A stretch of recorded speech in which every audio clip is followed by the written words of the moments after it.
Hey bien, salut à tous, c'est Graven pour une nouvelle vidéo sur la création d'un site web. Et donc aujourd'hui, dans cette vidéo, nous allons faire la correction du challenge que je vous avais proposé hier et dont l'objectif était de réaliser une page pour vendre des plantes en ligne. Vous aviez à votre disposition un dossier contenant tout ce dont vous aviez besoin pour réaliser cette page, donc les images avec le logo, l'arrière-plan, ainsi que les différentes plantes.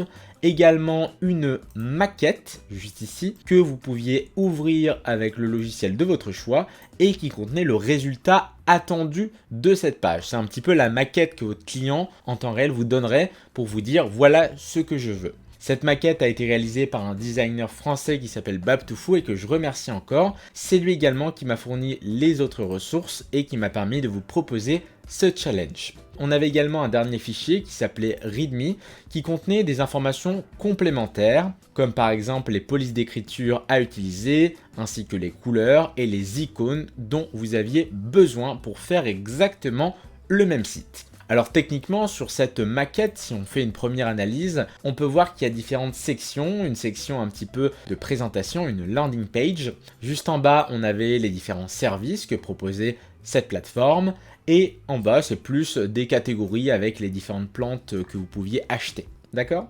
Donc globalement, ça pouvait être simple à réaliser et à peu près n'importe qui, peu importe son niveau, pouvait essayer de la faire. Si vous êtes débutant et que vous avez essayé un petit peu, c'est déjà très bien. Et dans cette vidéo, vous allez suivre avec moi toutes les étapes pour faire la correction et tenter de réaliser la même chose chez vous. Vous aurez également le code à disposition en description, mais je vous invite vivement à suivre la vidéo de bout en bout pour ne pas louper les explications de ce que je vais faire pour réaliser cette page. Maintenant que ceci est dit, on va pouvoir commencer. La première des choses à faire, ça va être de créer le projet et pour ça, je vais créer un nouveau dossier sur mon bureau qui va contenir tous les fichiers de mon site. Donc on va faire un clic droit juste ici et on va faire un nouveau dossier qui va s'appeler Nature et moi, qui est le nom du site que je souhaite réaliser. Ok, si on regarde la maquette, c'est ça le logo, donc forcément c'est le nom du site. Ensuite, à l'intérieur de ce dossier, je vais déjà glisser les ressources principales qui sont principalement les images dont j'aurai besoin. Donc là, je peux ouvrir le dossier en question et glisser les images. Comme ça, je les ai à disposition. Et le reste, on s'en occupera un petit peu plus tard. Vous pouvez maintenant lancer votre logiciel favori. Alors ça pourrait très bien être le bloc-notes par défaut, même si on aimerait quelque chose d'un peu plus avancé. Je vais vous conseiller d'utiliser Visual Studio Code. Si vous ne l'avez pas, je vous mettrai le lien dans la description. C'est une installation classique, mais je ne vais pas y revenir dessus puisque je vous ai déjà montré ça dans des précédentes vidéos. Une fois que vous avez Visual Studio Code, vous allez le lancer. Et vous allez arriver sur cette interface, une page de bienvenue. Donc ce qu'on va faire déjà, c'est dire à Visual Studio Code, tu vas m'ouvrir le dossier dans lequel on va faire ce site. Donc pour ça, il vous suffit de faire Open Folder. Si vous ne le trouvez pas ici, vous pouvez très bien faire ici File, Open Folder. Ok, vous avez les deux options. Donc on va sélectionner dans le bureau Nature et moi et sélectionner ce dossier. Parfait. Donc là, comme vous le voyez, pour l'instant, notre projet ne contient qu'un dossier images qui contient les images de base de notre site. Comme il s'agit d'une page unique, d'une single page qu'on va réaliser, il va falloir créer le fichier qui va permettre de coder tout ça. Alors pour ça, sur Visual Studio Code, vous allez devoir créer un nouveau fichier index.html, mais attention, puisque si vous le créez directement après avoir ouvert image, ça va vous le mettre à l'intérieur. Donc c'est important, lorsque vous avez cette sélection qui se fait, de cliquer juste en dessous. Et quand vous avez un carré bleu qui se met comme ça, c'est que vous pouvez créer un nouveau fichier. Donc là, je vais l'appeler index.html. Index, c'est parce qu'il s'agit de la page principale, la première que je vais voir lorsque je vais ouvrir mon site. Et .html, c'est le langage qui va permettre de faire du balisage et de décrire le contenu de la page. C'est-à-dire, qu'est-ce que je vais mettre comme texte, comme bouton, comme titre, comme vidéo, etc. etc. Donc c'est parti, on va faire entrer et à l'intérieur, je vais pouvoir réaliser ma page. Donc tout d'abord, on va se contenter de générer la structure de n'importe quel site web en écrivant HTML 2.5. Lorsque vous faites ça sur Visual Studio Code, il vous propose, lorsque vous allez appuyer sur Entrée, de générer la structure d'une page. Donc si on regarde un petit peu tout ça, la première ligne permet de déclarer le type de document. La seconde va permettre de dire que c'est une page HTML avec la langue anglaise par défaut. Donc si vous voulez la mettre en française, vous pouvez mettre FR juste ici. Et juste en dessous, on va avoir d'autres éléments. Chacun de ces éléments, ici, c'est ce qu'on appelle une balise. Donc une balise en HTML, c'est tout simplement un mot-clé qui a une certaine fonctionnalité et dont l'objectif est de pouvoir, dans notre cas, englober du contenu ou en afficher sur la page. Donc chaque balise commence comme ceci par un mot, par exemple head, et se finit par le même mot précédé d'un slash. Et on peut voir que c'est un petit peu encapsulé dans des petits signes plus petits que, plus grands que, comme vous avez en mathématiques. Ça, c'est ce qu'on appelle des chevrons. Maintenant, qu'est-ce qu'on a comme type de balise là? Eh bien, on a une balise head qui va contenir l'entête de la page. Donc, c'est un petit peu ça qui permet de paramétrer la page en donnant le titre au niveau de l'onglet, quel est le type d'encodage, également si c'est accessible sur les téléphones, etc. Et la balise body, elle va contenir entre ces deux mots-là tout le contenu qui sera visible sur la page. Donc c'est-à-dire le texte, les boutons, les images, les vidéos, les paragraphes, etc., etc. Donc à partir de là, on a notre page qui est prête. Avant de tester cette première page, je vous propose de changer ici le titre qui est au niveau de l'onglet en mettant le nom du site. Il n'y avait pas de spécification technique à proprement dit, mais si on vous en donne dans un projet, vous savez que c'est à ce niveau-là. Donc là, je vais mettre nature et moi, vente de plantes en ligne, comme ceci. Ensuite, dans le body, je vais mettre un premier texte, un premier titre même. Donc si on regarde la maquette, par exemple, je pourrais mettre le slogan « Nature et moi, meilleur que le chocolat ». Donc c'est parti, dans le body, je vais mettre une balise H1 qui permet de définir un titre qui est important, le plus important dans l'arborescence. Et quand je fais entrer, ça me génère le début et la fin de la balise. Et ce que je vais mettre entre les deux sera affiché sur mon site. Donc là, je vais mettre nature et moi, virgule, meilleur que le chocolat, point. Comme ceci. Vous allez pouvoir la sauvegarder en faisant File, Save, ou si par la suite vous n'avez pas envie de devoir à chaque fois sauvegarder manuellement, vous pouvez activer la sauvegarde automatique en allant dans File et en cochant ici Autosave. Ça vous permettra par la suite de ne pas perdre du temps avec ce genre d'étapes. Ensuite, on va encore se faciliter la vie. Lorsque vous testez une page, pour ceux qui ont déjà fait du web, lorsque vous avez fait la page, vous allez sur votre navigateur, vous actualisez, vous revenez dans votre code, vous retournez, vous changez, vous actualisez, enfin, on se répète puisque à chaque fois on doit actualiser manuellement cette page. Pour faire en sorte que ce soit automatique, vous avez une extension sur Visual Studio Code qui permet de faire ça automatiquement. Donc pour l'ajouter, c'est très simple, vous allez vous rendre dans la dernière partie extension et dans la barre de recherche, vous allez écrire Live. Ça vous permet d'accéder aux différentes extensions et la deuxième va nous intéresser puisqu'il s'agit de Live Server. Donc ça va vous permettre de pouvoir faire du code en local en ayant une fonctionnalité de Live Reload, donc de rafraîchissement automatique de la page. Donc vous pouvez cliquer sur Install et ça va directement l'ajouter sur Visual Studio Code. Parfait. N'hésitez pas à mettre la vidéo en pause si vous trouvez que je vais trop vite ou revenir en arrière sur des étapes où vous avez besoin de revoir les explications. Bien, poursuivons. On va pouvoir fermer ceci et maintenant qu'on a l'extension et la page de base, on va essayer tout ça. Donc ce que je vous propose, ça va être de faire un clic droit ici dans le vide et on va faire Open with Live Server. Donc lorsque vous lancez Visual Studio Code et que vous faites ça, ça va vous ouvrir un navigateur avec votre page et ça le met avec le port 5500 par défaut, ce qui va vous permettre de rafraîchir automatiquement la page. Lorsque vous allez écrire ici votre code, ça va directement le mettre à jour ici. Donc pour que ce soit plus agréable pour la suite du tutoriel, ce qu'on va faire, c'est un petit peu essayer de scinder notre écran en deux parties. Donc là, vous pouvez réduire ici la fenêtre, comme ça elle va se mettre ici. Et de l'autre côté, on va mettre notre navigateur qu'on va essayer de réduire un petit peu pour qu'il soit du côté droit. Également, on peut appuyer sur Explorer deux fois, comme ça on revient là-dessus et on peut voir que ça a été masqué sur le côté. Donc là, comme vous le voyez, on a d'un côté notre code, de l'autre le résultat en temps réel du site. Si par exemple je mets un espace après nature, vous allez voir, j'ai même pas besoin de rafraîchir, ça l'actualise sur le côté droit. J'ai pas eu besoin de save, j'ai pas eu besoin de rafraîchir la page, tout se fait automatiquement. Donc là, on a mis en place tout ce dont on avait besoin pour créer notre site. Maintenant, il va falloir analyser la maquette qui nous a été donnée un peu plus en profondeur. Donc je vous propose de l'ouvrir à nouveau. Pour ceux qui le souhaitent, je vous recommande d'utiliser Photoshop pour l'ouvrir parce que si vous utilisez les outils par défaut sur Windows, ça va vous la remettre dézoomée lorsque vous allez aller dessus. Donc lorsqu'on est sur cette maquette, on va commencer par la partie du haut. Ok, on va commencer toujours par le haut dans notre cas. Et là, on a une première section. Donc une section, c'est un morceau du site qui va être la plus haute et qui va permettre un petit peu de faire l'accueil du visiteur. Donc là, on retrouve le logo, une sorte de petit menu, en dessous le slogan et un bouton pour scroller vers le bas. Pour réaliser ça, on va retourner sur notre code et dans un premier temps, je vous propose d'ajouter le logo. Ok, donc pour ça, je vais le mettre juste au-dessus de mon titre.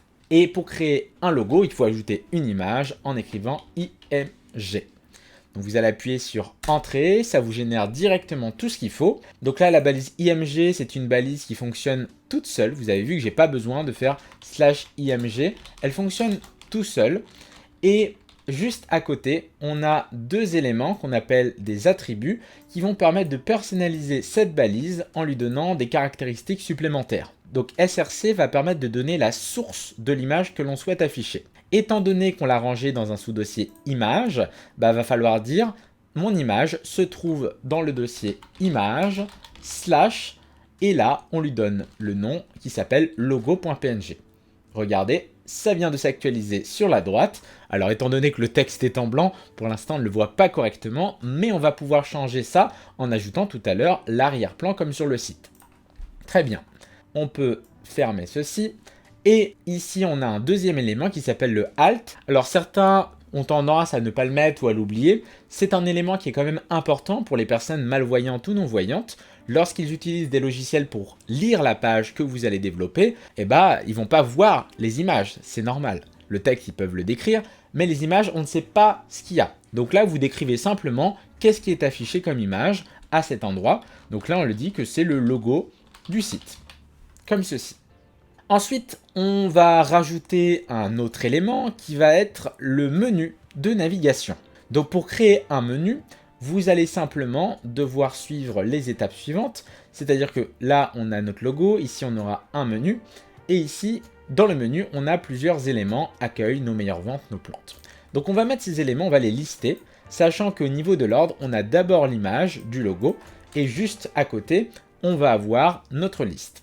Donc là, je vais créer une balise nav, comme ceci.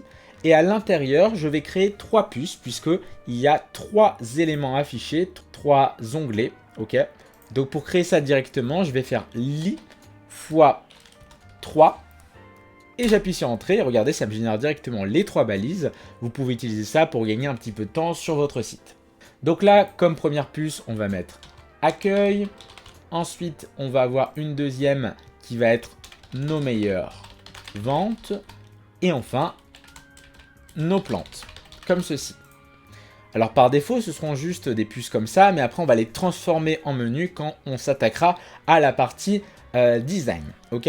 Donc maintenant qu'on a mis ces éléments, comme vous le voyez, on a plusieurs problèmes. Tout d'abord, ils sont mis en vrac et ils ne sont pas exactement positionnés comme sur la maquette. Donc pour faire en sorte de changer ça, eh bien, vous allez devoir créer des sections. Donc, c'est des sortes de blocs de code qui vont contenir un morceau de la page. Donc, pour faire ça, on va devoir rajouter une balise qui va s'appeler section.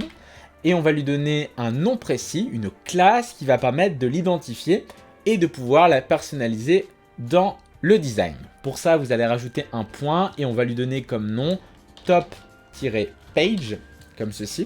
Donc, vous allez appuyer sur Entrée.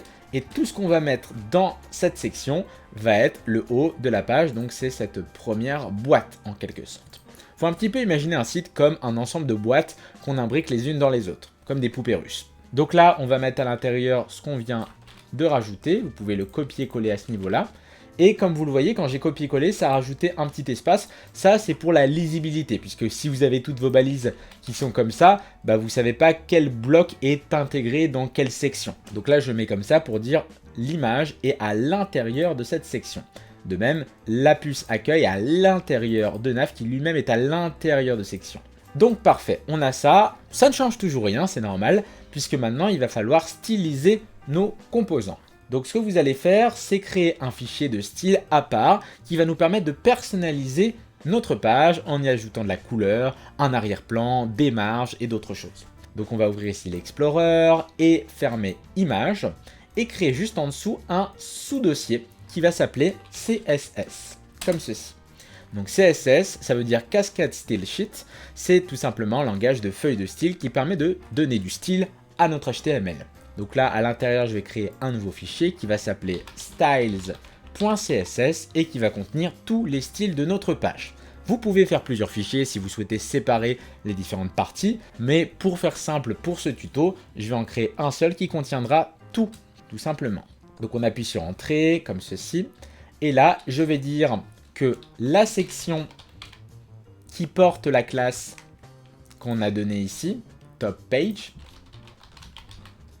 et elle a des caractéristiques précises. Donc le CSS va permettre de donner ici un sélecteur pour cibler l'élément que l'on souhaite styliser. Et ensuite, on va ouvrir des accolades en faisant Alt-GR sur votre clavier plus la touche 4, si vous êtes sur Windows. Pour ceux qui sont sur Mac, je vous afficherai les raccourcis pour effectuer ça. Et à l'intérieur de ces accolades, on va mettre toutes les propriétés pour changer l'aspect visuel de la section qui porte la classe Top Page. Donc ce qu'on vient de créer juste ici. Il faut vous imaginer qu'on relie les deux éléments par le nom de cette classe. Donc là, la première propriété, ce sera déjà de changer l'arrière-plan. Donc l'arrière-plan, c'est ce qu'on a juste ici, c'est cette image un petit peu de plante qu'on a derrière. Pour faire ça, on va simplement rajouter une propriété qui s'appelle background, comme ceci. Après, on va mettre les deux points, donc ça c'est le nom de la propriété. Et là, on va utiliser la fonction URL qui va permettre de pouvoir faire référence à une image par son lien. Donc entre parenthèses, vous allez mettre ici entre guillemets, ou entre simple apostrophe, peu importe, le lien permettant d'accéder à cette image d'arrière-plan. Donc attention, ici, notre image se trouve dans Images, il s'appelle bg.jpg.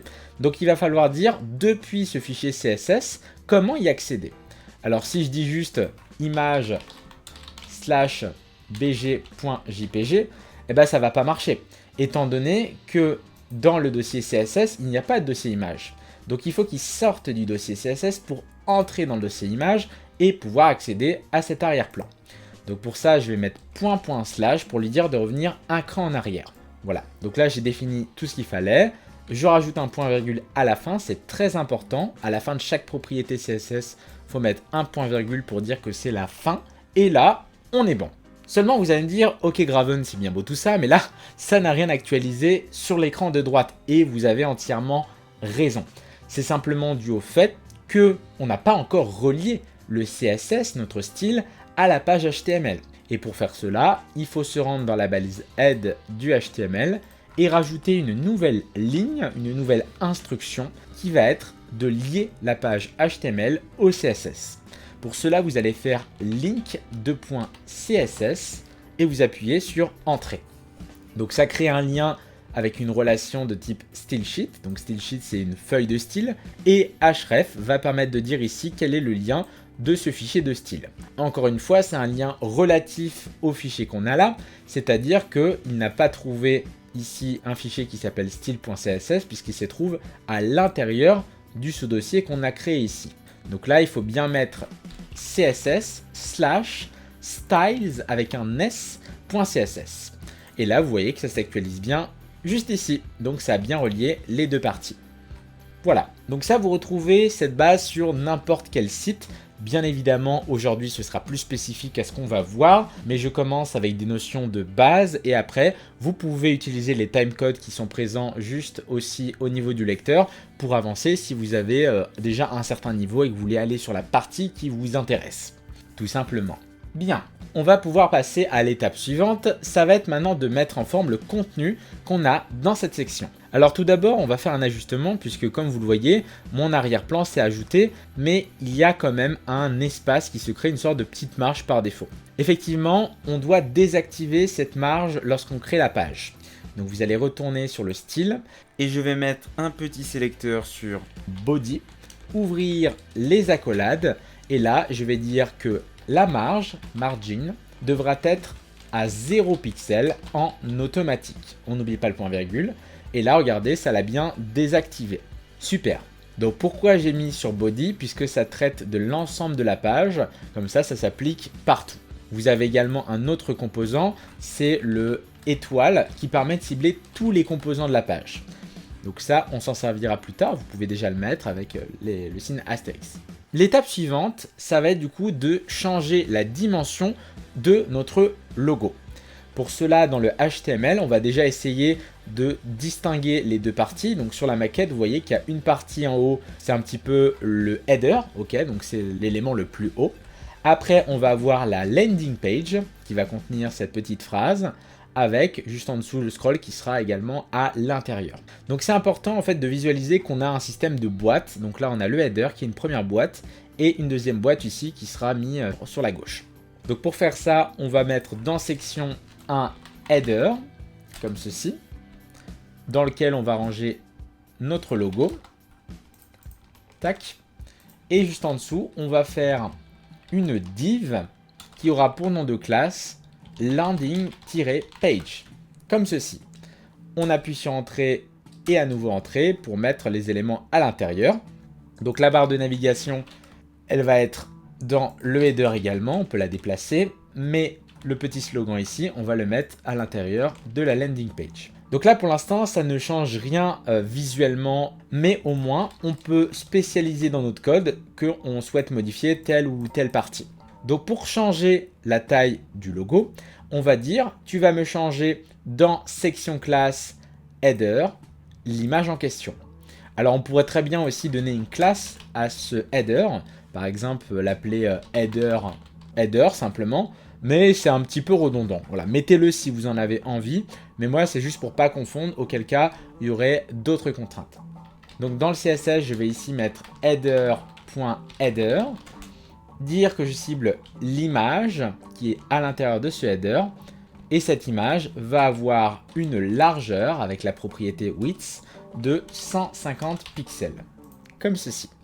Alors les valeurs que je mets ici sont un petit peu à l'œil parce que sur la maquette qui m'a été donnée, c'est une image en PNG.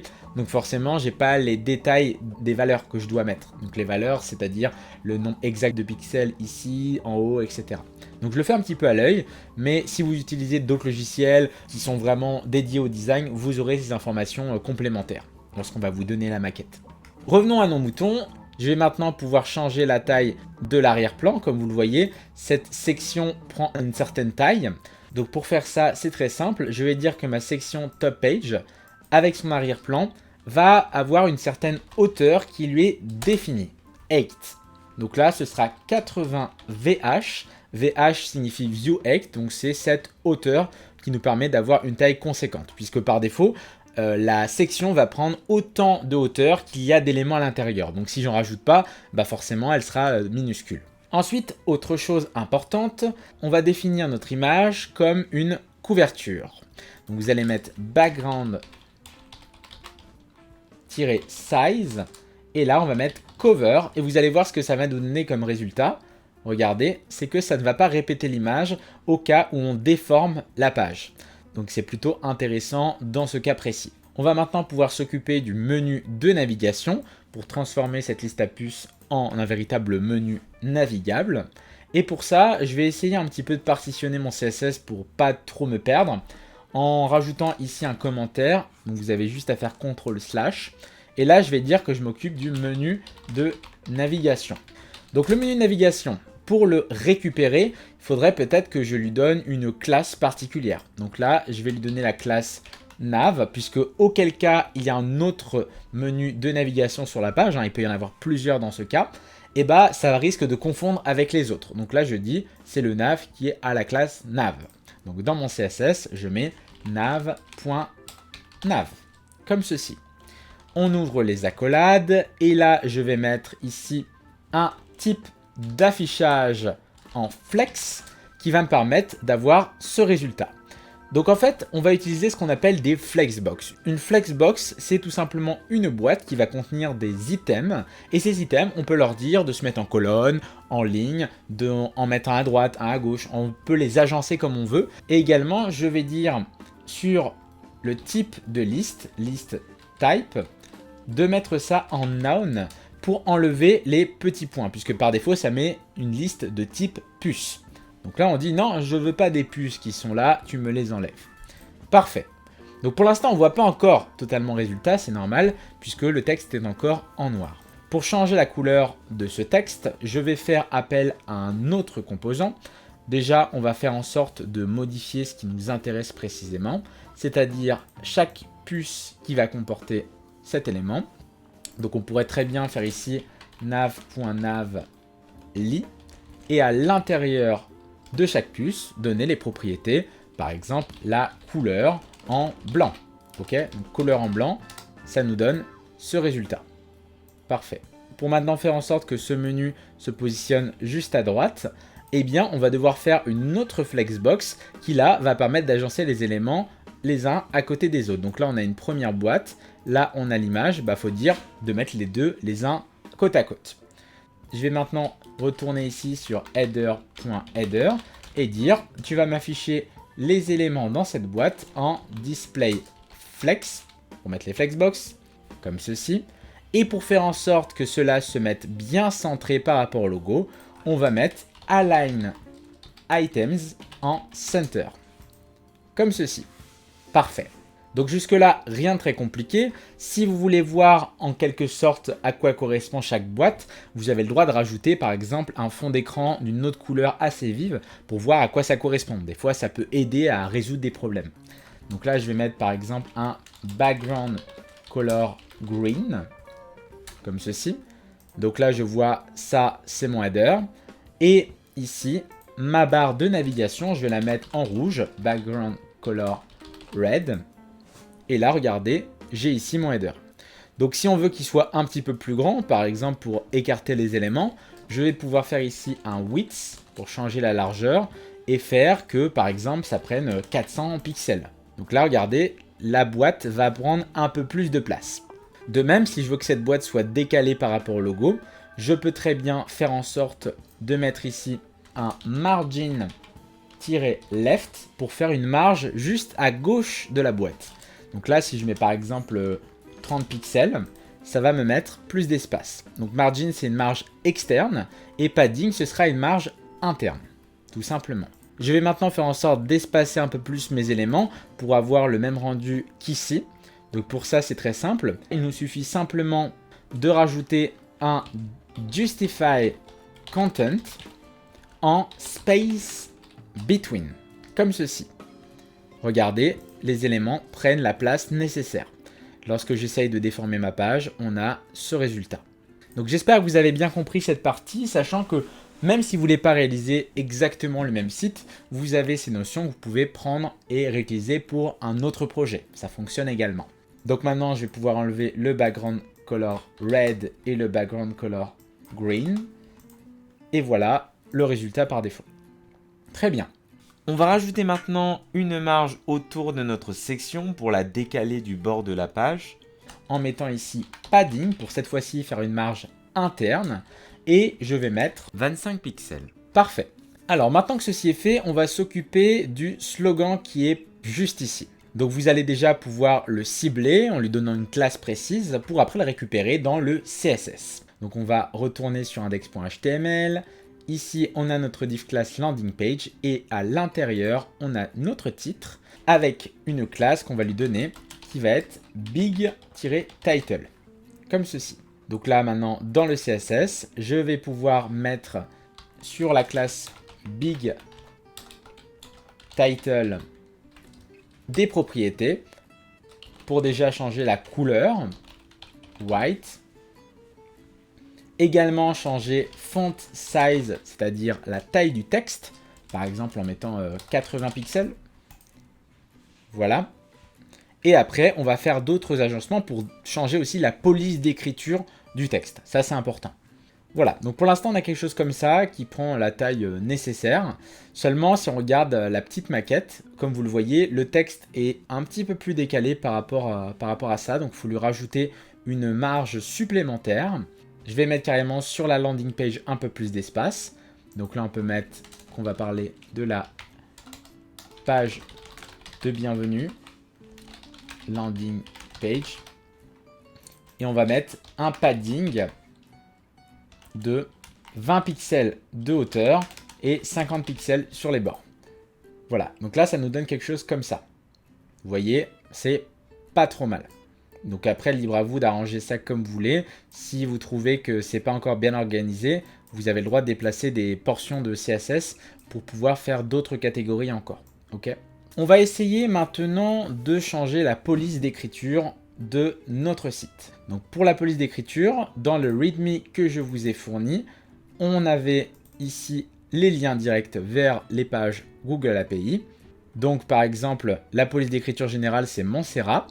Donc vous pouvez ici copier le lien et aller dans votre CSS. Et ce qu'on va faire, c'est directement au début du fichier, venir l'importer en faisant @import URL et entre parenthèses, on va coller ce lien.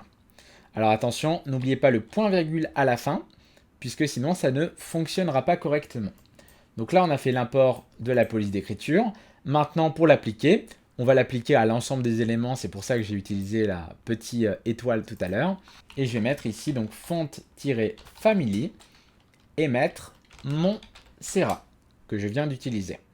Regardez, sur notre page, voici le résultat.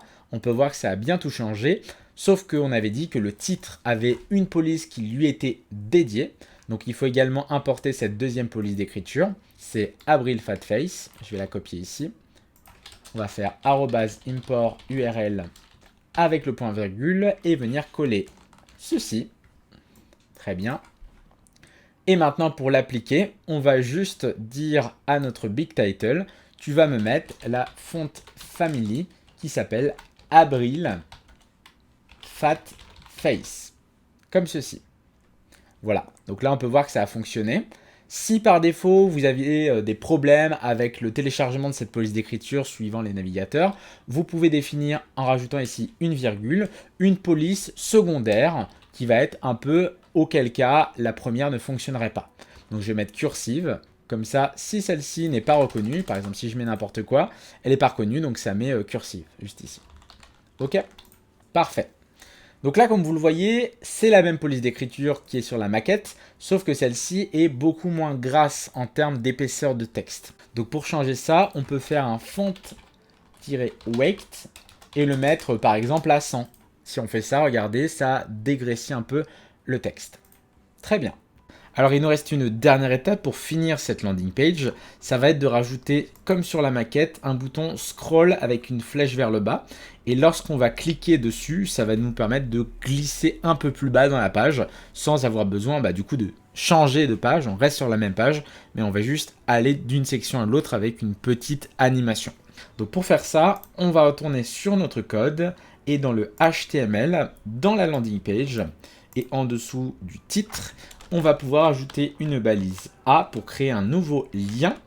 Donc là, on va écrire du coup scroll, comme ceci. Paf, on peut voir que ça apparaît là.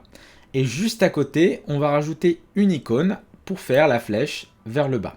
Donc pour ajouter une icône, si vous regardez le README, je vous ai déjà fourni un lien qui permet d'ajouter un script pour accéder à FontAwesome. Donc FontAwesome, c'est un service qui vous donne accès à pas mal d'icônes et je vous ai déjà donné le nom de chacune de ces icônes dont on aura besoin. Donc vous pouvez déjà copier ce lien, retourner sur votre site et on va rajouter ça dans la balise head ici. Donc là, on va mettre un script de .src et faire entrer et coller le lien de la page juste ici. Donc là, CTRL V, hop, j'ai le lien. À partir de maintenant, si je veux ici rajouter une flèche vers le bas, c'est ce que j'ai mis là. C'est l'icône qui porte le nom fa-angle down. Donc vous pouvez copier ça et créer ici un composant i pour mettre une classe qui porte exactement ce nom. Donc quand vous faites ça, il y aura marqué scroll avec un petit espace, plus ici l'icône. Donc il faudra enlever bien sûr ce qui se rajoute là. Et regardez, on peut voir qu'on a ce résultat. Alors là, par rapport à la maquette, toujours, on est toujours sur cette référence, on a un affichage qui se fait alignés par rapport au titre. Ça veut dire que les deux éléments en fait sont dans la landing page et donc si je rajoute le padding sur le titre, il faut aussi qu'il soit rajouté sur le petit bouton scroll. Sauf que nous, on veut le faire sur les deux en même temps pour éviter de devoir copier-coller notre code. Donc là, on va faire une petite modification dans le CSS. Au lieu de faire le padding ici sur le big title, eh ben on va simplement faire sur la landing-page le padding avec 20 pixels et 50 pixels. Donc à partir de maintenant, on peut l'enlever d'ici et ça va s'appliquer sur toute la boîte. Donc regardez, je retourne sur ma page et on a ce résultat. On peut maintenant s'occuper du placement et de la personnalisation de ce bouton de scroll. Pour ça, on va cibler l'élément, mais comme cet élément n'a pas de classe particulière, il va falloir lui en donner une. Donc dans HTML, vous pouvez rajouter une classe à votre bouton de scroll, par exemple scroll-down, ce qui va nous permettre dans le CSS de pouvoir directement la personnaliser. .scroll-down, on sait que ça fait référence à ce composant. Donc à partir de là, on peut changer la couleur en blanc. On peut également enlever la petite barre en dessous, la barre de décoration. Donc là, text-decoration en none, comme ceci. Puis le placer en bas. Et pour ça, on va changer le type de position en mettant absolute. Donc lorsqu'on met une position absolute, on fait abstraction de ce qu'il y a autour et on va juste positionner cet élément par rapport au haut, au bas de la page ou alors à droite ou à gauche. On peut dire que par rapport au bas de la page, on va définir que ce sera à peu près 160 pixels. Comme ceci. Et voilà le résultat. Bien, on en a fini avec la landing page. On va maintenant se charger de la deuxième section qui va être la section des services. Juste ici.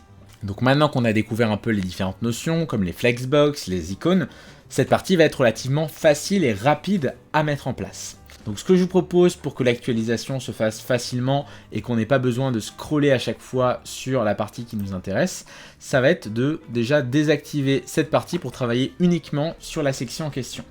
Donc dans index.html, vous pouvez récupérer cette section et faire CTRL/, ça va simplement la désactiver, la mettre en commentaire, et donc juste en dessous, on pourra s'occuper de cette nouvelle section qui s'appellera service, comme ceci.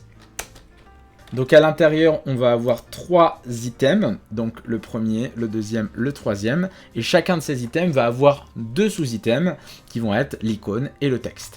Donc dans un premier temps, je vous propose d'ajouter les icônes. Donc pour ça, dans le README, je vous avais fourni le nom de ces icônes, donc Fastor, FaPeopleCarry, FaTruck. Donc on va les rajouter, c'est parti. Je vais mettre ici une première div pour le premier item, que je vais appeler service-item. Et à l'intérieur, on va mettre l'icône qui aura pour classe fa-store, comme ceci. Donc là, on a l'icône qui s'affiche. On rajoute la deuxième div service-item avec l'icône qui porte comme nom de classe fa-people-carry. Et enfin, le dernier, div.service-item avec une classe qui porte comme nom fa-truck. Voilà, donc on a déjà nos 3 icônes qui sont ajoutées. Pour l'instant, ils sont minuscules, mais on les a bien intégrés. Donc ça, c'est avec FontAwesome. Maintenant, on va faire en sorte de modifier un petit peu leur aspect visuel, changer la couleur, et après seulement on s'occupera du texte qui est juste en dessous. D'accord ? Donc dans style.css, vous pouvez créer ici une sorte de nouvelle sous-catégorie qu'on va appeler service.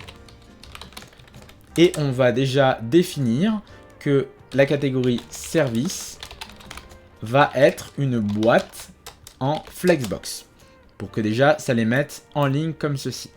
Donc à partir de maintenant, on a la possibilité d'agrandir chacune de ces icônes et pour cela, rien de très compliqué. Il nous suffit dans le index.html de rajouter en plus des classes de base une nouvelle classe qui va s'appeler delivery-icon. Puisque ce sont des icônes spécialisées qu'on veut personnaliser. Donc vous pouvez le copier-coller sur chaque icône. Et dans le CSS, on pourra cibler les éléments qui portent cette classe Delivery Icon pour venir changer la font size, qui est la taille du texte, en mettant par exemple 50 pixels. Donc voilà le résultat. Toujours dans la personnalisation, vous avez la possibilité, comme sur la maquette, de changer la couleur de ces icônes. Pour ça, on rajoute toujours sur la Delivery Icon une couleur, et cette couleur, je vous l'ai déjà fournie dans le README, c'est cette couleur ADD 981 qui est du vert clair. Donc on peut le copier, on n'oublie pas le point virgule, et voilà le résultat. Seulement, ce n'est pas suffisant, puisque les éléments ne sont pas encore correctement positionnés, et les textes en dessous non plus. Donc pour ajouter du texte en dessous, on retourne dans le HTML, et en dessous de chaque icône, on va mettre un paragraphe en mettant le texte en question. Donc le premier texte pour cette icône de magasin, c'est « Nos magasins à votre service ». Donc on écrit « Nos magasins à votre service », comme ceci. Ensuite, la deuxième icône, on rajoute un paragraphe, et là, ce sera « Retrait en magasin sans contact ». Retrait en magasin sans contact. Et enfin, le dernier, livraison à domicile sans contact. Paragraphe, livraison à domicile sans contact. Parfait. Donc là, comme vous voyez, on a bien les textes qui se sont ajoutés. Néanmoins, ce n'est pas encore le résultat attendu. Il va falloir faire en sorte, dans un premier temps, de pouvoir offrir un meilleur espacement entre chaque composant. Donc sur la section service qu'on a créée, si on met par exemple une couleur d'arrière-plan en rouge, on va avoir ce résultat. Donc vous voyez que les éléments sont bien dans une boîte, mais il faudrait plutôt faire un justify content en space between pour mettre un espace entre ces éléments. Vous voyez, regardez, chacun va prendre la place nécessaire. Et ça, c'est plutôt intéressant par rapport aux résultats qu'on veut avoir. À partir de maintenant, on va se concentrer sur les détails, c'est-à-dire rajouter un petit peu de marge pour avoir cet aspect comme ceci. Donc là, pour ajouter maintenant de la marge, je vais faire ça carrément sur la grande boîte service. On va faire un margin de point à 50 pixels par exemple, pour avoir ce résultat. Et chaque élément, chaque service item va lui aussi devoir placer correctement les éléments qui le contiennent. Donc là, quand on sélectionne service-item, je vais le mettre en jaune pour que vous le voyez correctement. Voilà, là on a chaque service item. Et bah à l'intérieur, c'est une boîte en flexbox qu'on va devoir définir. Display flex, comme ceci. Sauf qu'on souhaite que les éléments soient toujours en colonne, ça ne change pas, étant donné que quand vous créez une flexbox par défaut, il va vous le mettre en une seule ligne. Donc là, on change la flex direction pour la mettre en column, comme ceci. Et après, il nous suffit de les mettre de manière centrée, comme tout à l'heure, avec le align items en center. Parfait. Donc vous pouvez retirer le background color en jaune. Et maintenant, il nous reste 2-3 petites choses à régler au niveau des éléments. Comme vous le voyez, les textes des détails se font sur 2 lignes et en gras. Donc on peut très simplement les cibler en rajoutant dans le HTML une classe sur chaque paragraphe. Donc là, je vais mettre une classe service details que je vais répercuter sur mes autres éléments, mes autres service items, comme ceci. Et dans le style.css, je peux récupérer ces service details pour pouvoir non seulement mettre le texte en gras en faisant font weight à par exemple 600, comme ceci, pour avoir ce résultat. Donc c'est ni trop fin ni trop gras, parce que là, du coup, sur le résultat, on a quelque chose un tout petit peu plus gras, donc vous pouvez jouer avec cette valeur. Et pour faire passer le texte en 2 lignes, on peut simplement réduire la case des détails en faisant un width pour changer la largeur et mettre, pourquoi pas, 200 pixels. Voilà, donc là on a quelque chose comme ça. On a toujours l'agencement qui se fait, mais ça s'est décentré. Donc là, rien de très compliqué. Un petit coup de test align en center. Et voilà le résultat. Alors, si vous aimez pas trop cet espacement, vous en avez un autre qui peut être aussi tout intéressant. C'est le Space Heavenly qui vous donne cet aspect-là. Donc, au lieu que ça se place vraiment sur les côtés, il fait un espacement un peu intermédiaire qui rend la chose peut-être un peu plus agréable et moins violente. Bien, on en a fini avec cette section des services. Regardons maintenant la maquette pour voir ce qui nous attend par la suite. Ah, nos meilleures ventes. Donc ça, c'est une partie importante, mais une fois qu'on l'aura vu, le reste va nous paraître plutôt simple à réaliser finalement, puisqu'on aura déjà la base de tout ce qu'il faut. Donc ce qu'on va faire, tout simplement, c'est déjà rajouter le titre « Nos meilleures ventes ». Donc c'est parti, je vais dans index.html, ça, je vais le cacher, le désactiver avec un commentaire pour l'enlever. Et on va mettre en dessous une nouvelle section qui va s'appeler Best Items, comme ceci.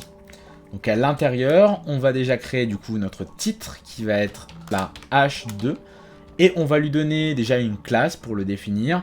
Ça va être section-title. Donc il y a des sections qui n'ont pas de titre, là on en crée une qui va avoir un titre spécifique. Donc on fait entrer et à l'intérieur on va mettre le texte qui nous intéresse, nos meilleures ventes, comme ceci. Donc pour l'instant c'est ni la bonne taille ni les bonnes propriétés. Donc ce qu'on va faire simplement c'est se rendre dans le CSS et définir ici du coup une nouvelle catégorie qu'on pourrait appeler Best Sales ou Best Items. Et à l'intérieur on va se créer une classe section title qui va avoir des caractéristiques de personnalisation qu'on va aussi retrouver du coup sur les autres sections. Donc c'est un terme un peu générique mais on pourrait le déplacer autre part.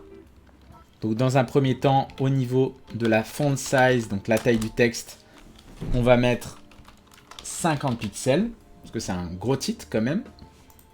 Ensuite la police d'écriture ce sera la même que pour le big title qu'on a fait tout à l'heure. Donc font family, on va mettre un Abril Fat Face. Et si ça marche pas par défaut, on mettra cursive, comme ceci. On change un petit peu l'épaisseur du texte. Font weight, on va le mettre comme tout à l'heure à 100. Donc à partir de là, on peut maintenant rajouter la petite barre verte en dessous de ce titre, qu'on va retrouver également juste après avec la catégorie nos plantes. Et pour cela, c'est très simple. Sur notre section title, on peut rajouter une propriété before qui permet d'ajouter un élément avant. Donc si vous mettez before et vous mettez du contenu, par exemple hey, comme ceci, regardez ce qui va se passer. Ça va mettre hey juste devant. Vous avez aussi le after qui le met juste après. Sauf que nous, on veut que notre barre, elle commence au début.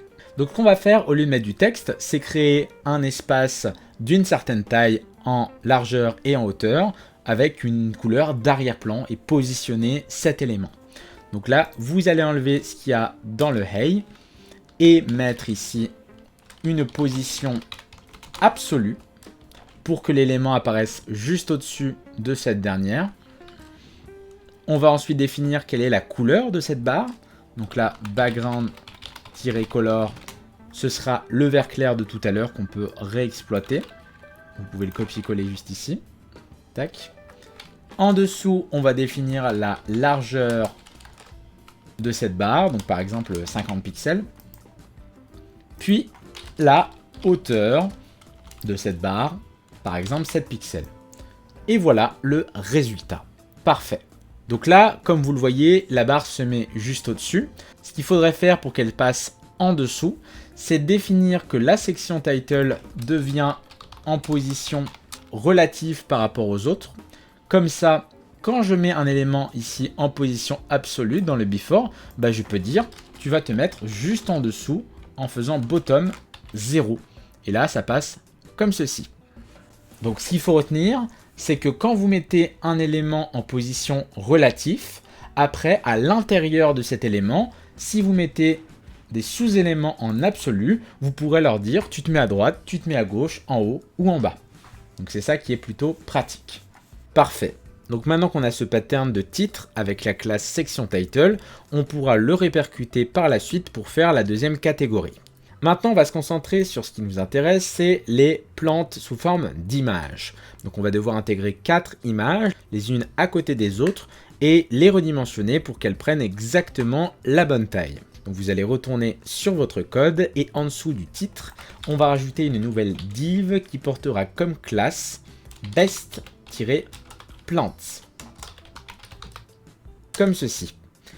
À l'intérieur, on va pouvoir mettre nos 4 images. Donc, je pourrais très bien jeter les images comme ça en mettant des balises IMG. Cependant, on risque d'être vite bloqué pour la suite du code. Donc, ce que je vais plutôt faire, c'est créer des composants sous forme de lien avec la balise A. Et je vais leur donner une classe qui va comporter en arrière-plan des spécificités pour ajouter l'image en fond d'écran. Ça va permettre par la suite de pouvoir ajouter les détails un peu plus facilement. Donc là, A. Je vais l'appeler plante-box, par exemple. On ne va rien mettre à l'intérieur pour le moment, mais pour faire en sorte que cela affiche un arrière-plan, il faudrait quelque chose derrière. Donc pour ça, dans le style, on va forcer la taille. Donc déjà, vous allez faire un plante-box en mettant une image d'arrière-plan par défaut.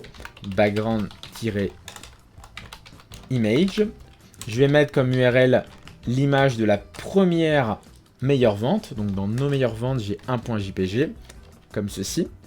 Elle ne s'affiche toujours pas, puisque je n'ai pas encore défini le reste, c'est-à-dire le minimum en termes de largeur sur l'image, par exemple 350 pixels, ainsi que la hauteur, en mettant 8, et on va dire 500 pixels.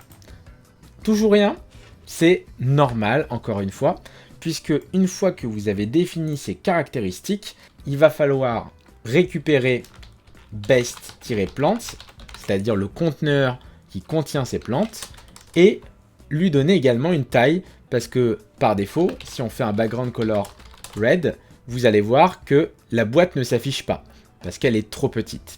Si on force ici la hauteur, en mettant un min 8 de 500 pixels par exemple, vous allez voir que la taille se met en place, puisqu'on a défini une hauteur minimum. À partir de maintenant, comme on a l'image, la largeur et la hauteur, on devrait se dire, bah, c'est bon, c'est suffisant. Sauf que non, puisque lorsqu'on met nos images les unes à côté des autres, il faut faire en sorte, comme on l'a vu précédemment, de faire une flexbox qui va les agencer les unes à côté des autres. Donc pour ça, dans mon index.html, j'ai fait bestplants. Ici, je peux rajouter plusieurs plantes les unes en dessous des autres. Donc ça va donner ça. Et dans le style, il va falloir que je donne un type d'affichage en flexbox, ce qui va me permettre d'avoir ce résultat. Donc là, regardez, j'ai mes 4 images comme ceci. Alors ça ne va pas jusqu'au bout de la div, tout simplement car je n'ai pas défini que chacune des boîtes doit prendre la taille maximum possible. Donc quand je mets flex 1, en gros, je ne donne pas de nombre de pixels précis, je dis juste, voilà, si tu as 4 images, tu prends assez de place pour 4 images. Regardez, ça va nous donner ce résultat. Donc en rétrécissant, on a quelque chose de la sorte. Maintenant, vous voyez que ces images s'écrasent lorsqu'on réduit la fenêtre. Donc pour ça, il va falloir changer le type de flex wrap en mettant wrap. Et là, regardez, suivant la taille de la fenêtre, les images peuvent passer en dessous. Ce qui peut être pratique lorsque vous êtes sur mobile. Il n'y a même pas besoin d'adaptation à ce niveau-là. Ça le fait directement grâce à cette fonctionnalité. Parfait. Donc à partir de maintenant, il ne nous restera plus qu'à changer les images d'arrière-plan pour avoir les 4 vraies images, puisque pour l'instant, c'est toujours la première que j'ai mis partout. Donc là, on va faire 4 classes. Une qui va s'appeler plante 1, qui va avoir l'arrière-plan de la première image. Ensuite, une deuxième qui va s'appeler plante 2, qui va avoir la deuxième image. Puis plante 3 pour la troisième. Et enfin, plante 4 pour la quatrième. Lorsque vous créez des classes comme ça, c'est vraiment pratique, puisque vous n'allez changer sur la classe que la propriété qui vous intéresse. Donc ça veut dire que là, je n'ai plus besoin de le préciser ici. Mes images vont donc disparaître. Mais dans mon index.html, je n'ai pas besoin de rajouter à l'intérieur de chaque balise A une image. J'ai juste besoin de donner la seconde classe qui porte l'arrière-plan en question.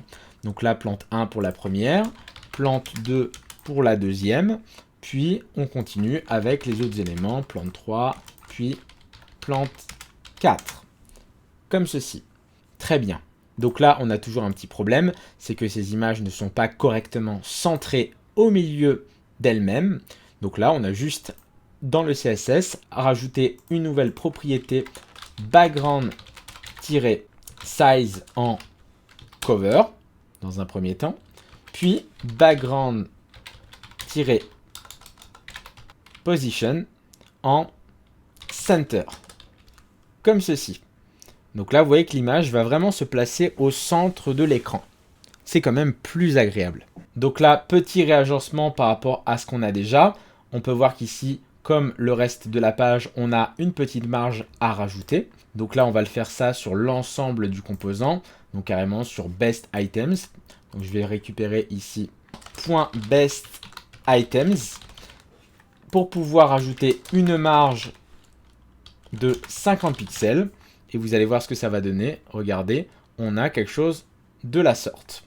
Donc si on veut encore l'ajuster, on peut mettre une autre valeur, par exemple 100 pixels. Je pense que c'est déjà quelque chose de plus convenable, en tout cas qui ressemble plus à ce qu'on a envie de faire. Très bien. Donc maintenant, on va pouvoir se concentrer sur les détails de chacune de nos plantes. Pour cela, on va rajouter une boîte qui va être placée sur l'image, avec dedans le titre ainsi que le prix. Vous allez donc pouvoir retourner sur votre code et dans un premier temps, on va désactiver le lien href qui est juste ici, qui va plus nous embêter qu'autre chose, puisque quand on crée un lien, ça va mettre une barre en dessous. Donc là, vous pouvez enlever tout ça. Ensuite, on va pouvoir se concentrer sur la première image de plante, puis après, on la répercutera sur les autres. Donc à l'intérieur de cette balise, je vais faire une div qui s'appellera plante-details, comme ceci. À l'intérieur de Plant Details, je vais créer un paragraphe qui aura pour nom de classe plante-name. Donc là, je vais mettre plante comme nom par défaut. Et juste en dessous, un deuxième paragraphe qui aura pour nom plante-price. Donc là, ce sera 24,99 € qui est le prix qui m'est proposé juste ici. Donc là, pour l'instant, on a ce résultat, ça se place à ce niveau-là. Maintenant, comment faire en sorte d'agencer tout ça correctement? On va retourner dans notre CSS et rajouter un plante-details pour pouvoir configurer et paramétrer l'aspect graphique de cette boîte en changeant la couleur d'arrière-plan. Donc on a une sorte de blanc avec une certaine transparence. Donc pour faire ça, dans le fichier Assets, je vous ai fourni exactement la couleur qu'il vous fallait. Donc c'est un blanc transparent qu'on va mettre en background color juste ici. Donc vous pouvez coller le code et mettre un point virgule. Ça nous donne déjà ce résultat. Donc maintenant pour placer cette div en bas de l'image, on va tout d'abord dire à Plantbox que la position de l'image va être relative. Ce qui va nous permettre dans Plant Details de mettre une position qui elle sera absolue. Et pouvoir dire à quel endroit on souhaite mettre cette boîte par rapport à l'image. Si je veux qu'elle soit en bas, je vais mettre bottom de point 0 et elle va se placer directement ici. Si maintenant je veux agrandir la boîte pour qu'elle prenne toute la largeur, il me suffit de faire un width de 100% pour qu'elle prenne toute la largeur, comme ceci. On va ensemble rajouter un petit peu de marge par rapport à la maquette qu'on a. Vous voyez qu'en haut, il n'y en a pas trop, mais c'est plus avant et après qu'on va devoir en rajouter. Donc là, je vais mettre un padding pour faire une marge interne. Et je vais dire, bon, en haut, allez, 5 pixels. Et puis à droite et à gauche, 20 pixels. Voilà, donc là, on a quelque chose de la sorte. Concentrons-nous maintenant sur l'aspect graphique de nos deux éléments. Tout d'abord, on a plante name qui est le nom de la plante qu'on va devoir grossir un petit peu en faisant un font size à par exemple 22 pixels, ce qui va l'agrandir un petit peu. On va également mettre ça en une forme un peu plus grasse, grâce à la propriété font weight en mettant 600 par exemple. Puis sur notre plante price, le prix de la plante, on va changer la couleur pour que ça soit exactement le vert clair qu'on avait au préalable. Donc ça, je peux directement aller le chercher dans le code d'avant pour le vert clair. Tac, on va le mettre ici. Et pareil, faire un coup de font weight en mettant 800 pour le grossir un peu plus, sinon il ne sera pas assez visible. Ok. Donc là, on arrive à un résultat plutôt pas mal, mais on a encore l'espèce d'espacement qui se fait entre les deux éléments, qui est pas forcément très joli. Donc pour retirer cet espacement, vous allez rajouter dans Plant Details. Maintenant, on peut très bien changer l'espacement entre les deux composants. Donc si par exemple ici, je mets Line 8 pour changer la hauteur entre les lignes, je vais mettre, pourquoi pas, 3 pixels ici. Ça va déjà réduire l'espace. Et je peux faire la même chose avec Plant Price en mettant Line 8 et ça va encore réduire l'espace. Donc on a quelque chose comme ça qui est plutôt pas mal et qui représente plutôt bien ce que l'on souhaite faire. Le Plant Price, quant à lui, est un petit peu plus petit en termes de taille. Donc on va faire un Font Size en mettant 14 pixels, comme ceci. Et voilà le résultat. Donc là, vous avez bien compris, les étapes sont relativement simples. Il vous suffit maintenant de répliquer cette div Plant Details sur les autres images pour que chacune puisse avoir ces informations qui soient complétées. Donc on va retourner dans index.html, puis on va rajouter sur la deuxième plante, ici à nouveau, les mêmes informations. Donc on peut copier-coller ça directement à l'intérieur pour que ça se rajoute. Puis changer ici le nom de la plante si besoin, ainsi que le prix. Donc c'était 14,99 je crois pour la deuxième plante, hein, c'est ce qu'on a ici. Puis la troisième, c'est parti. À l'intérieur, on va mettre plante à nouveau. Ici, le prix ne change pas. Et la dernière, 29,99, c'est ce que l'on avait également. Parfait. Bien. On en a fini avec la troisième grande partie de cette vidéo. On va maintenant pouvoir attaquer la quatrième et s'occuper de la section suivante qui s'appelle Nos plantes et qui va contenir différentes plantes avec un affichage plutôt esthétique puisque c'est ce qu'on appelle une grid. Donc au lieu de créer une simple liste, là ça va être une grille dans laquelle on va ranger nos images avec certaines tailles différentes suivant l'image en question. Et ça va nous permettre de découvrir une nouvelle notion que je ne vous ai pas encore présentée sur la chaîne. Donc tout d'abord, dans un premier temps, on va faire une petite modification sur la classe qu'on a créée qui s'appelle PlantBox, puisqu'on va réutiliser cette classe pour créer nos différentes boîtes contenant les plantes. Donc vous allez vous rendre dans le style.css et lorsqu'on crée la PlantBox, on avait trois propriétés qu'on a placées à la fin qui correspondent à une largeur minimum, une hauteur définie à 500 pixels, ainsi que flex 1 qui permettait de prendre la taille nécessaire. Sauf que ces trois propriétés ne sont valables que pour les flexbox et non pas pour les grilles. Donc ce que je vous propose de faire, ça va de créer une autre classe .noGrid qui va contenir ces trois propriétés et comme ça on va uniquement utiliser ces dernières dans le cas échéant. Donc là, il vous suffit d'utiliser cette classe noGrid sur ce qu'on vient de faire. Donc on va rajouter après plante 1 noGrid, comme on est encore dans l'affichage standard noGrid. Voilà, vous le répliquez. Comme ça, on n'aura plus la problématique par la suite. noGrid. Super. Voilà le résultat. Maintenant que ceci est fait, vous allez pouvoir sélectionner la section en question et faire CTRL/ pour la désactiver pour qu'on puisse se concentrer sur cette nouvelle partie. Donc on va retrouver des choses qu'on a déjà faites, comme par exemple le titre, ça on n'a pas besoin de le refaire. Donc pour cela, on crée d'abord cette nouvelle section qui va s'appeler all-plants, comme ceci. À l'intérieur, on va créer un H2 qui porte comme nom section-title. C'est la classe qu'on a créée pour faire cet élément. Et le titre va s'appeler Nos plantes. Comme ceci. Parfait. Donc ce que vous pouvez faire déjà dans un premier temps, ça va être de mettre la marge à 100 pixels comme on l'avait fait sur la section en question. Donc là, on rajoute à la fin du CSS une nouvelle section pour dire qu'on s'occupe de nos plantes. Et là, on va cibler all-plants pour venir mettre cette fameuse marge à 100 pixels, comme ceci. Juste en dessous, on va donc créer cette fameuse grille, et pour ça, je vais avoir besoin de faire comme tout à l'heure, c'est-à-dire importer les différentes images depuis mes ressources. Donc en dessous du titre, vous allez pouvoir ajouter ces différentes images en rajoutant tout d'abord une boîte qui va contenir cette grille d'images. Donc je vais faire ici un div qui va s'appeler plante-grid, comme ceci. Et à l'intérieur, on va mettre les images en question. Donc la première, ce sera plante grid 1, puis plante grid 2. On va faire comme on a fait tout à l'heure, c'est-à-dire créer des classes pour chacune des images.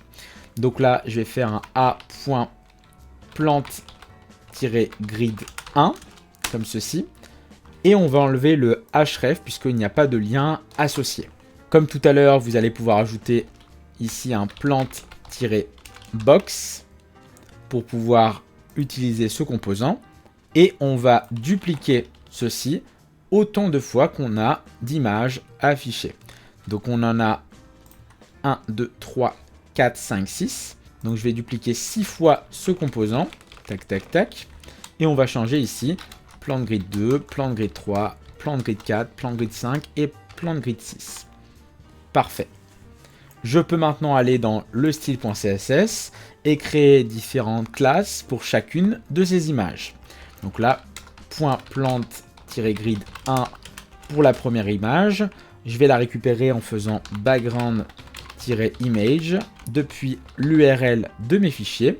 ./image, cette fois-ci, ce sera le dossier nos plantes. Et là, je prends la première image. On n'oublie pas le point virgule et ça va l'ajouter. Ça ne l'a pas encore affiché puisqu'on n'a pas encore géré la grille.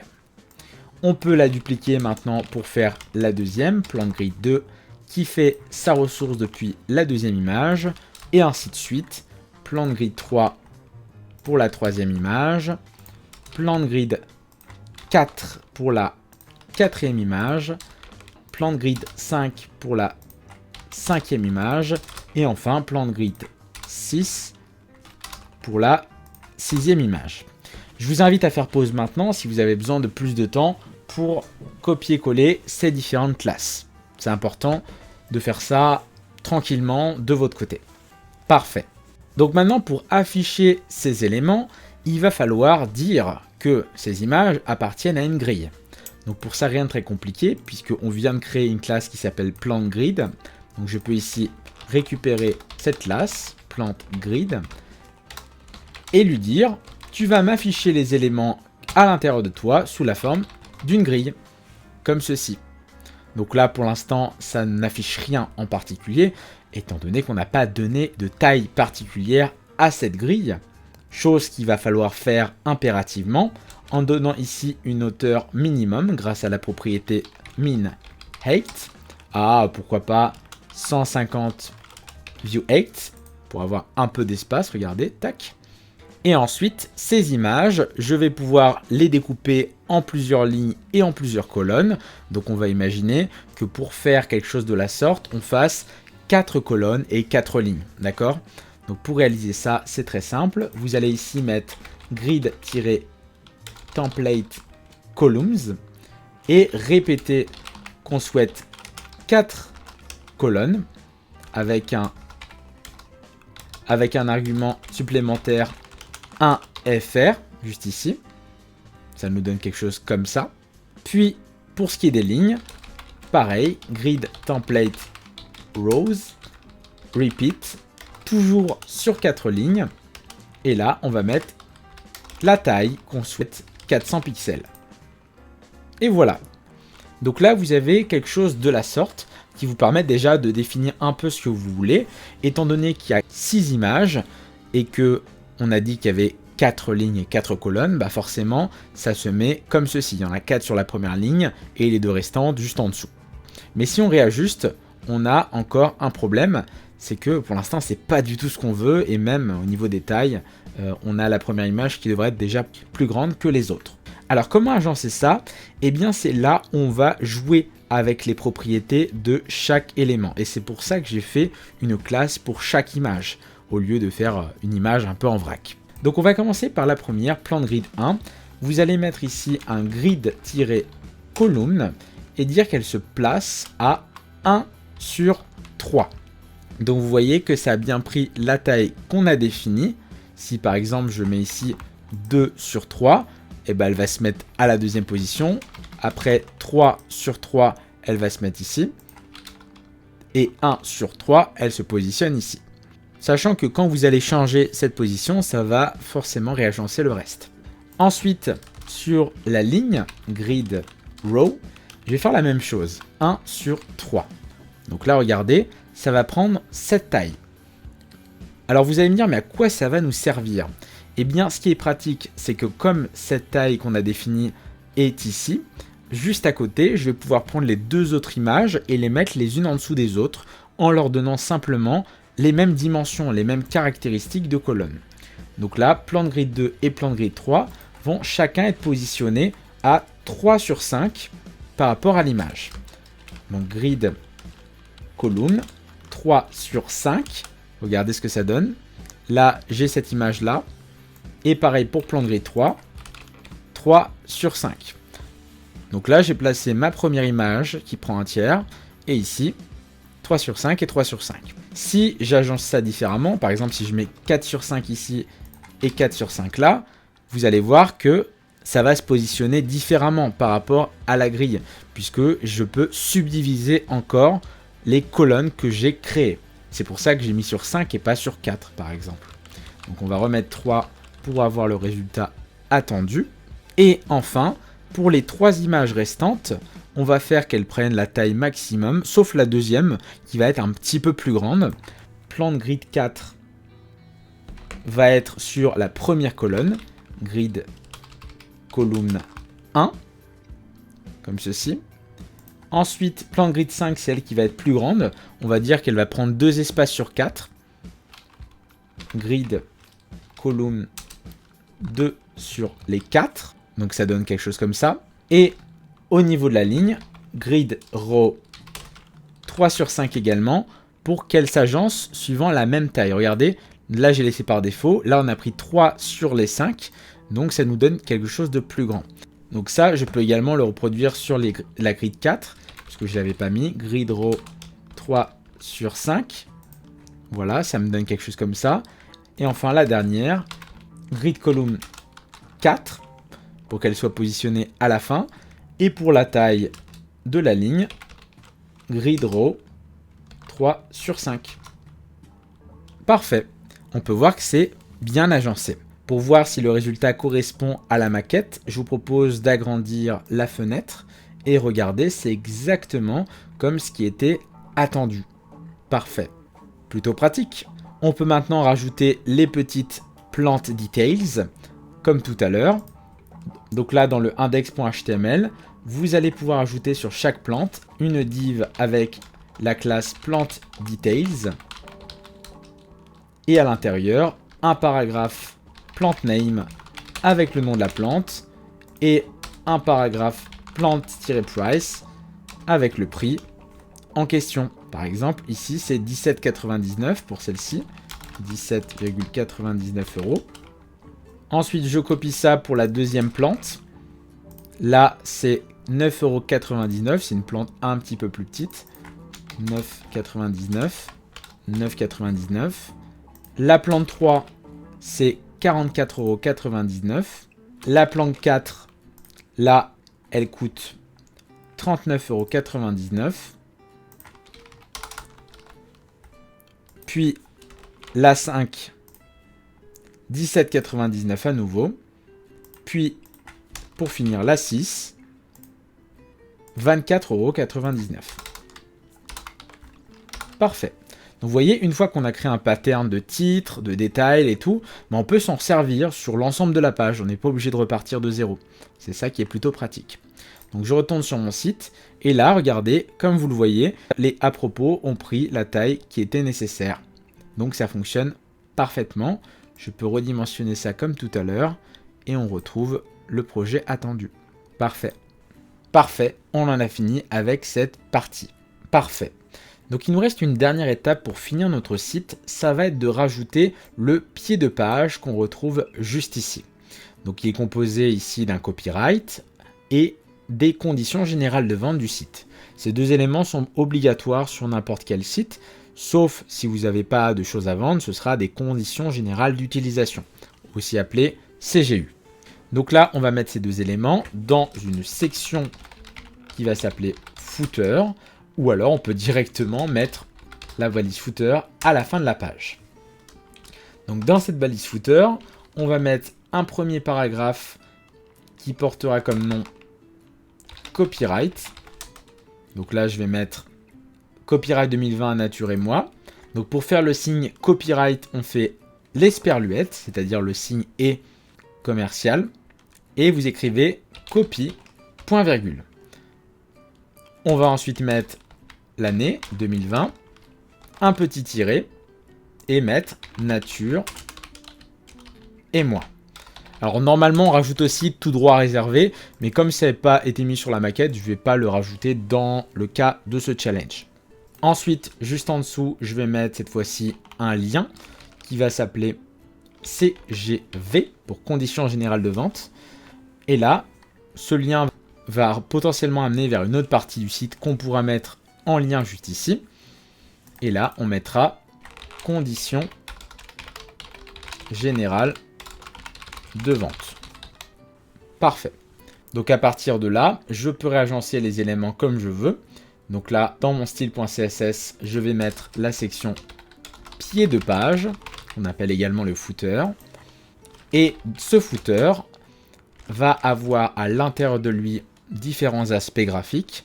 Tout d'abord, je vais dire que le type d'affichage, ce sera Flexbox, puisqu'on va juste mettre les éléments les uns à côté des autres. On va effectuer ensuite un alignement des items au centre, avec une marge de 20 pixels de hauteur et de 100 pixels sur les côtés, pour avoir ce résultat. Et pour faire en sorte que ce premier élément et ce deuxième élément soient chacun à l'opposé de l'autre, on va mettre ici un coup de Justify Content en mettant Space Between, comme ceci. Donc là, on a déjà positionné nos deux éléments. On peut maintenant un petit peu les organiser visuellement. Donc là, pour le premier, pas grand chose à changer. Pour le deuxième, comme il s'agit d'un lien, donc footer A point et il s'appelle CGV, je vais simplement me charger de désactiver la décoration du texte, text-decoration en none, pour enlever ceci, et la couleur du texte pour mettre du noir. On va mettre ici black, comme ceci. On peut également faire de changer l'épaisseur du texte. Donc je vais le faire carrément sur tout le footer puisque c'est quelque chose qui a l'air d'être récurrent. Font weight, on va le mettre en 600. Et voilà le résultat. On en a fini avec cette dernière section. On peut maintenant retourner dans le HTML et venir décommenter tout ce qu'on a fait au préalable pour pouvoir voir le résultat final. Donc vous enlevez tous les commentaires juste ici. Tac. Et voilà la page finale. On peut voir qu'on a quelque chose de la sorte. Donc c'est pas exactement comme sur la maquette, mais on peut tout à fait arranger différentes choses. Par exemple, là, on pense au petit truc Nature et moi, le petit slogan qu'on a fait au début. Ben, vous pouvez très bien faire qu'il prenne une certaine taille pour pas que ça vous gêne. Par exemple, là, c'était Big Title. Si je mets que la largeur fasse 40% de la page, bah forcément, il va s'adapter en fonction de cette dernière. On peut également rajouter du responsive si on veut que ça s'ajuste. Le bouton scroll, pareil, on peut le mettre un peu plus haut. Pour ça, je peux très bien mettre ma landing page en position relative, comme on l'a vu tout à l'heure. Comme ça, au lieu de faire un bottom approximatif sur la page entière, je vais mettre ici un vrai bottom à 0. C'est la taille de la landing page qui se fait ici. Vous voyez, on peut réutiliser des éléments qu'on a vus au fur et à mesure. Donc maintenant, si vous voulez rajouter une interaction avec ces boutons, accueil, nos meilleures ventes, nos plantes et scroll, vous avez la possibilité de mettre des encres sur les pages qui vont permettre de pouvoir se téléporter à certains endroits. Donc là, je retourne dans mon HTML et par exemple, quand je vais sur une catégorie, par exemple service, je vais rajouter un identifiant unique qui va s'appeler service également. Puis best item, je vais mettre la même chose, best items. Comme ça, ça va me permettre de pouvoir me rediriger sur telle ou telle section all plant.